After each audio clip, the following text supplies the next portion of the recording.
I am Cecily Robinson-Duffie. I am an attorney here in Miami and am a native Miamian. My parents are both native Miamians, which is somewhat unusual, and they grew up in what was then called Colored Town, we now know as Overtown.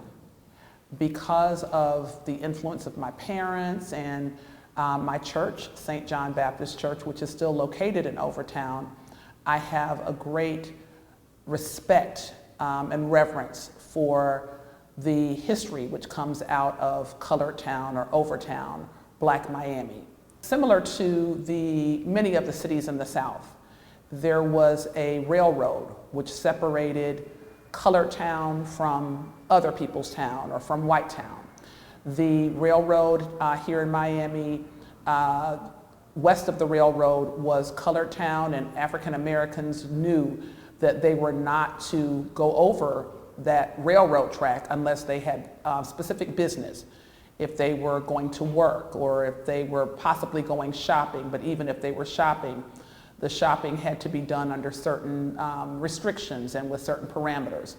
And so within Colored Town, however, African Americans had their whole life. They had their churches, they had their businesses, they had their single family homes, and all of the things which made their lives rich and enjoyable and worthwhile. So although it was something that was that we were given, and it was intended as a restrictive situation, African Americans were able to make the most of it and to have a thriving part of town here in Miami. When African Americans began to venture to Liberty City, they began to do development of housing and what have you for African Americans in Liberty City, both single family homes and certain projects, certain government housing.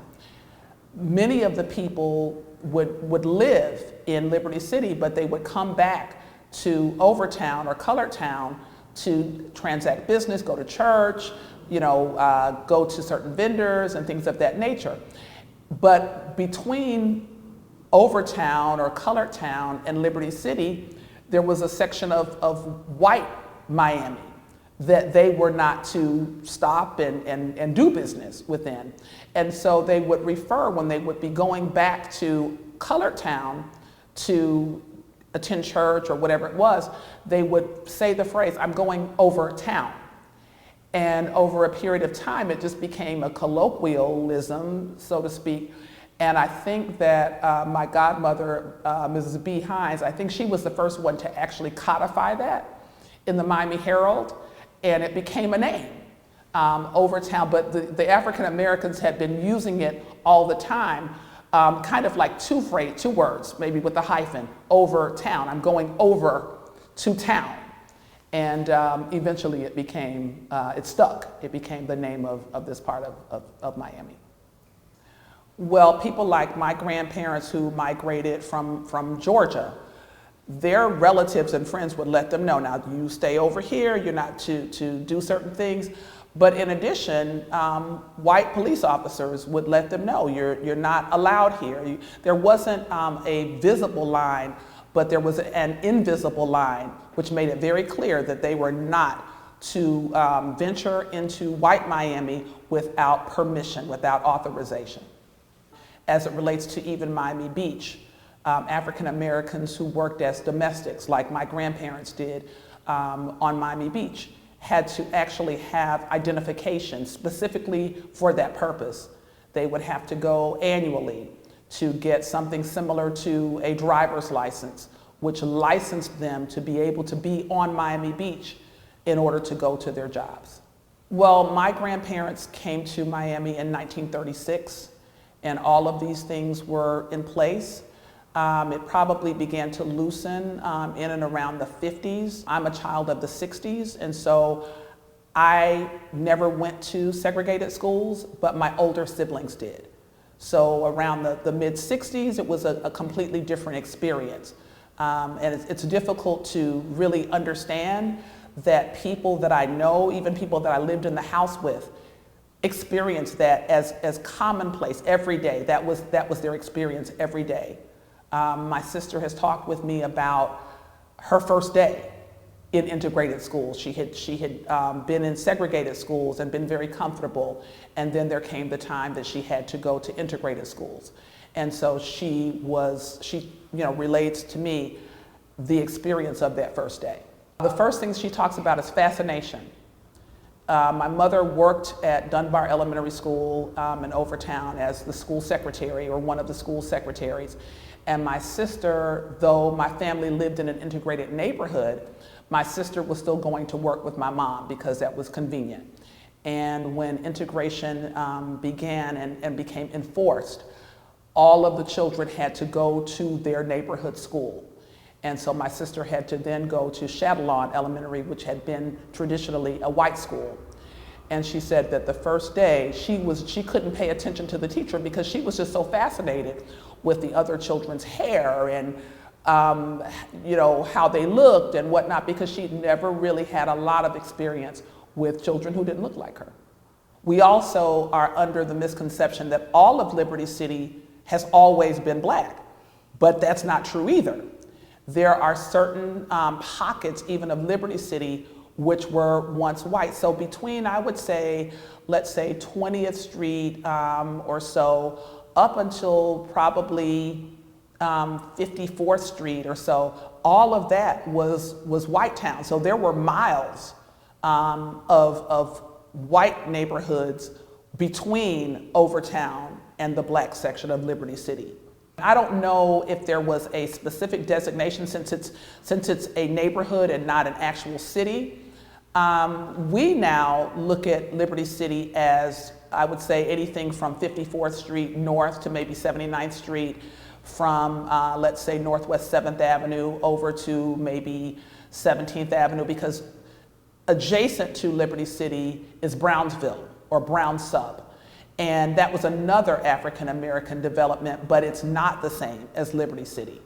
Eventually, through the news and other media outlets, it became common to refer to any part of African American community which was not right here in Overtown.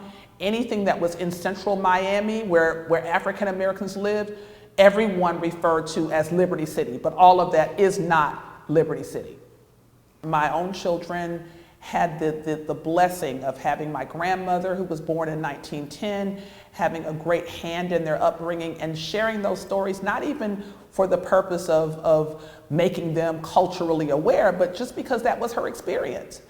My father, who was born in 1923, the grandmother I spoke of was my mother's mother, but my father was born in 1923 here in Miami. And just my children being able to hear his stories, the things which were fun to him and the things which were maybe funny to him, but at the same time, the perspective of having grown up in a segregated Miami and all of the things that meant, all of the restrictions, but again, the determination that African Americans had to make their lives whole and full, despite what other people might have wanted to put upon them as something negative. And so I'm excited about talking about Judge Thomas and his contribution to Miami. I heard about the pride and the goodwill that African Americans felt towards his having served as the first African American judge, to his willingness to basically put his own life on the line and to really carry that mantle for our community. It really was a labor of love to come into this community and to be the face of that. I'm sure it was very lonely for him. I believe he met and married his wife while here in Miami, but I'm sure it was very isolating to be that person because you don't really fit in fully with the African Americans, many of whom were still doing domestic work and what have you, and they didn't really understand what he was doing, but they knew that what he was doing was for the greater good.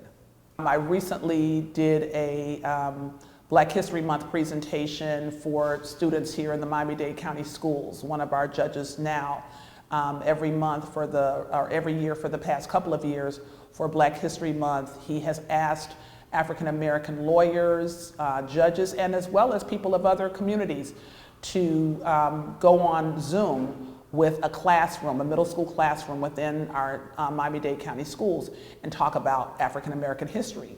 And so last year, I chose as my topic, because I'm a lawyer, I talked about Black lawyers. And I did, of course, talked about Thurgood Marshall and some of the people on the national stage. And then I talked about Lawson Thomas. And I did my own research so that I could speak intelligently to children about his contribution.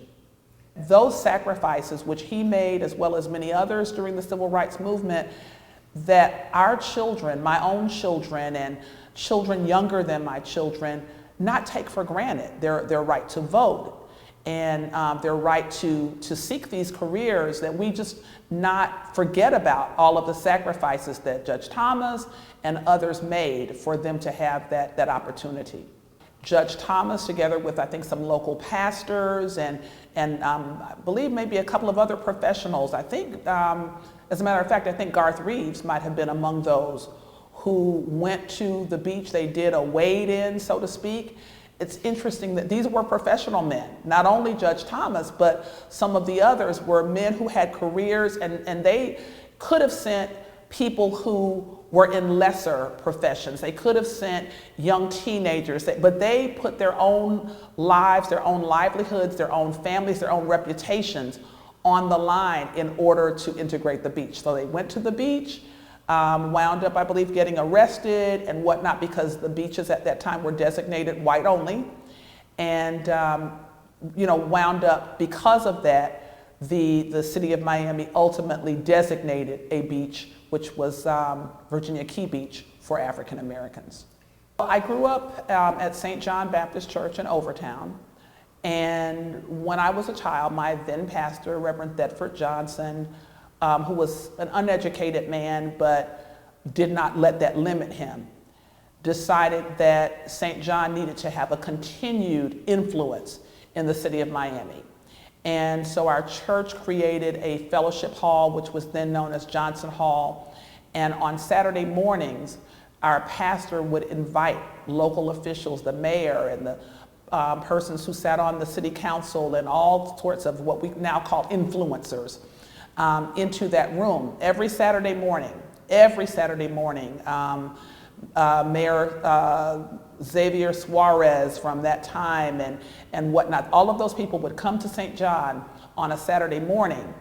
And in so doing, they were able to identify Ms. Range as becoming the first African American to sit on the City of Miami Commission, and to get respect for the African American community and our vote. And so even though, again, we were coming out of segregation, here was a local pastor. He was not from here, he was from the country. He came, from a country town to Miami, and yet he took advantage of that opportunity to gain influence, not only for himself, but for African Americans, and to make our community a better place. Since I have been a child, I was born in 1965, Overtown has been pretty much what we see now. It did not have a lot of businesses because the I-95 had come through and had separated Overtown, had taken away a lot of the single-family homes, had an impact on Booker T. Washington Senior High School. And so my experience, even though I'm more culturally aware than a lot of African Americans as it relates to Overtown, I would not have known that there was ever anything to Overtown other than what we see today. And so hearing the legacy, hearing the story of Judge Thomas, and realizing that no, African Americans, Judge Thomas had his own office, beautiful building which is still standing. He had his own law office, and next to my church, Dr. Smith had his own medical practice, and in Overtown there was a hospital. African Americans had our own hospital, Christian Hospital, a few blocks from my church. But people even my age, even people in their 50s, would not know that unless someone told them.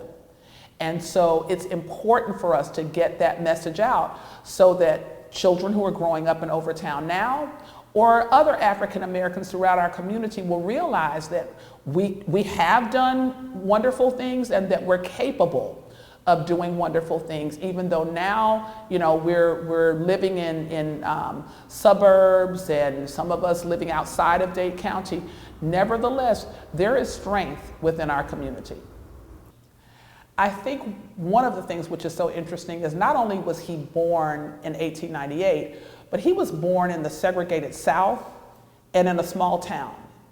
He was born, I think, in Ocala. He wasn't born even in Miami, which had a high school. You know, there were not high schools in some of the cities in the South for African Americans. So African Americans were limited even with their education. And so to realize all of the things that which he could have identified as roadblocks and which things he might have said, well, you know, might have served as discouragements, I would imagine he embraced as challenges and that he pressed his way in order to be able to become, just to get a high school diploma, much less go to college and get a law degree. Incredible. But I think that says to people today who have obstacles, all of us do. Some have obstacles because of physical limitations, some because of socioeconomic limitations, some because of family situations. But if he could do what he did, considering the time and the issues which he had to confront, that means that all of us can do that. All of us can step over those obstacles. All of us can push those roadblocks out of the way, and that there's nothing that we cannot do. I remember the first time that I appeared in that courthouse. I am a real estate and probate attorney, and typically my travels would not take me into what is the family courthouse. Unfortunately for the litigants here in Dade County, but fortunately for me, the probate division of the court had to move into that building several years ago because of some issues on the floor where that division was housed. And I had to begin appearing in the Lawson Thomas building. And I remember, you know, walking into that lobby and seeing that picture on the wall and thinking, you know, it's about time. It's about time. The pride and the excitement of thinking, wow, someone who had a difficulty even being able to argue his own cases in the courts here in Miami-Dade County, there's a building named for him, a beautiful building, one of our prettiest courthouses named for him. And again, interestingly, it's the family courthouse, which is a very integrated courthouse. Some of our courthouses are a little less integrated because some of the litigants don't always look like us. But the family courthouse, you know, deals with all kinds of matters because all families, you know, have issues. So there's dissolution of marriage going on there, and there's adoption going on there, and there's child support and custody going on there. And just think, even they have in that building a little daycare for children of parents who are coming to court. They may be going through a difficult divorce or what have you. And there's a little area for children to you know, sit and be in the care of some court personnel while their parents are in court. To think that those children walk past that picture as they're coming into that building. They walk past that picture when they're walking out of that building. What an incredible legacy. I'm very, very honored that that was done. Very appreciative that that was done.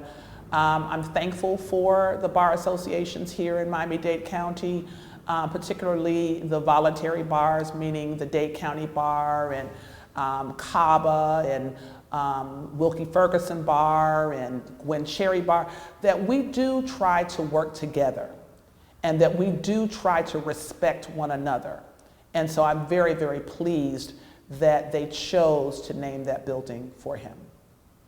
Well, I think the law office speaks not only to his profession, but it also speaks to the fact that he was an entrepreneur. He was innovative. He bought and developed his own building. He bought land and he developed his own building. He built a building and put his name out front. And as much as that meant to children walking past that building, going to school, back when my parents were walking to Booker T. Washington, that means the same to children right now. That they need to know a black man born in 1898 invested the money to buy this land and to build this building and to put his name out front. And it's in such a way that they can't even take it down. The name is still on the building today, even though the building has been closed the practice has been closed for many decades. I'm happy about the revitalization of Overtown. With that, we are welcoming other communities, people from other ethnic groups into Overtown. But I hope that we will always remember the contributions and the successes of African Americans within this community when they did it out of necessity, they did it out of sacrifice, they didn't know where it was going. They didn't know that when Judge Thomas came here as a young lawyer, he didn't know that he'd be successful. He did that, as a risk, but it turned out that it worked well. And so I just want us to be mindful of not only Judge Thomas, but all of the lawyers and judges who came before me, who made it possible for me, all of the educators who invested in African American children, encouraging them to try things that African Americans had been locked out of for so long. All of those educators at Dunbar Elementary and Phyllis Wheatley and at Douglas Elementary and at Booker T. Washington Junior Senior High School, thank God for them, for encouraging children and letting them know that they could aspire beyond what they could see with their eyes. And I hope that today, that people who live in Overtown or people who watch what we're producing today will think beyond what they can see with their eyes. Because that's what Judge Thomas did when he thought of a day when he would be a judge. He was envisioning something beyond what he could see then with his eyes. I think that we need to think about Judge Thomas, if not daily. We need to think about him weekly. We need to think about the other lawyers who've come before us and the sacrifices which were made. And I want us to also communicate to young lawyers that they too need to not just babysit this profession, not just enjoy the perks and benefits of being an African American lawyer, but also continue to push that envelope, continue to expand, continue to build upon what others have laid as a foundation for us. They did so much with so little, and we have so much. And what are we doing to push it forward? It is such an honor, even today. It's not commonplace in Miami-Dade County. We wish we had more young African American judges. We're actually very limited in the number of African American judges here on the bench. And so it's important that the work that they do encourages other young African Americans to be able to aspire to the bench, and also that those who maybe are serving at county court or circuit court, that, as I said, that they push the envelope, that they apply for federal bench, or that they apply to the district court positions, because just as Judge Thomas did the most with the least, now we have a whole lot, and those African American judges who have so much in their hand, they need to do the most with what they have.